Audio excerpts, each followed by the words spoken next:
आदिवासी समाजाच्या आरक्षणाला धक्का न लावता धनगर समाजाला एसटी या प्रवर्गातून आरक्षण द्यावं या प्रमुख मागणीसाठी पंढरपूर व नेवासा येथे सुरू असलेल्या उपोषणाला पाठिंबा देण्यासाठी आणि या सरकारने तात्काळ मागणीचं परिपत्रक काढावं यासाठी 23 तारखेला सोमवारी कोल्हापूर तावडे हॉटेल चौक येथे पुणे बेंगलोर राष्ट्रीय महामार्ग रोको आंदोलन करण्यात येणार आहे। तरी समाज बांधवांनी या आंदोलनाला मोठ्या संख्येने उपस्थित राहावं असं आवाहन धनगर समाजाचे ज्येष्ठ नेते रामचंद्र डांगे रामचंद्र उर्फ बच्चू बंडगर यांनी केलं। सोमवारी महामार्ग रोको आंदोलनाच्या पार्श्वभूमीवर कुरुंदवाड येथील कोल्हापूर जिल्हा धनगर समाजाच्या मध्यवर्ती कार्यालयात बोलावण्यात आलेल्या बैठकीत ज्येष्ठ नेते डांगे व बंडगर यांनी आवाहन केलं। माजी नगरसेवक उदय डांगे, बंडू बरगाले, अमोल मरळे आदी प्रमुख उपस्थित होते।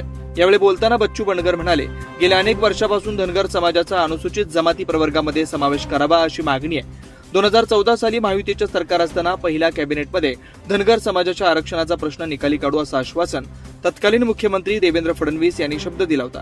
आता ही सरकार त्यांचंच आहे। विधानसभा निवडणुकीपूर्वी समाजाच्या आरक्षणाचा प्रश्न निकाली काढावा, अन्यथा या सरकारला पाडल्याशिवाय धनगर समाज स्वस्थ बसणार नाही असा इशारा दिला। यावेळी बापूसाहेब जोम, उमेश करणारे, दीपक ठोंबरे, अमोल पाटील, सुरेश गावडे आदींनी भाषणे केली। यावेळी सागर जोंग, दीपक ठोंबरे, महालिंगा अक्कीवाटे, महेश बिरोजे, सागर वाघे, अमोल पुजारी, भीमराव पुजारी, राहुल पुजारी, नवनाथ गावडे, आनंदा बिरोजे आदी धनगर समाज बांधव मोठ्या संख्येने उपस्थित होते। 70 वर्षापासून जे आमचे धनगर समाजाची एसटी आरक्षणाची मागणी आहे, त्या मागणी संदर्भात आमचे समाज बांधव पंढरपूरमध्ये जवळजवळ 13 ते 14 दिवस झालं उपोषणाला बसले आहेत। त्यांना पाठिंबा व आमच्या आरक्षणाच्या मागणीला आमच्या महाराष्ट्राच्या नेत्यांना पाठिंबा यासाठी आम्ही कोल्हापूरमध्ये नॅशनल हायवे रस्ता रोको करून